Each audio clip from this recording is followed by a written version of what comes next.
അനന്തരം കർത്താവ് വേറെ 72 പേരെ തിരഞ്ഞെടുത്ത് താൻ പോകാനിരുന്ന എല്ലാ പട്ടണങ്ങളിലേക്കും നാട്ടിൻ പുറങ്ങളിലേക്കും ഈ 2 പേരായി അവരെ തനിക്ക് മുൻപേ അയച്ചു.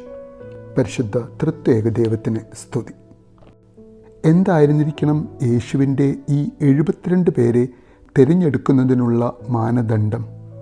ജീവിക്കുന്ന സമയം സ്വർഗരാജ്യത്തിനു വേണ്ട ആത്മീക ചൈതന്യത്തോടെ ജീവിക്കുക എന്നതാണ്.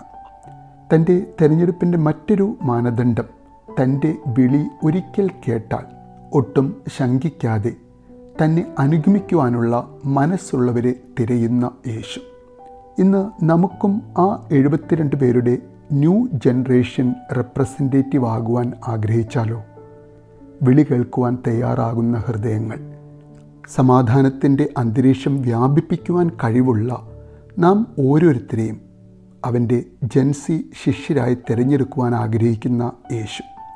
ആ യേശുവിൻ്റെ തിരഞ്ഞെടുപ്പിൽ യോഗ്യനാകുവാനുള്ള ഭാഗ്യം നമുക്ക് ഓരോരുത്തർക്കും ലഭിക്കട്ടെ എന്ന് ആഗ്രഹിക്കുന്നു, പ്രാർത്ഥിക്കുന്നു. നല്ലൊരു ദിവസം നേരുന്നു.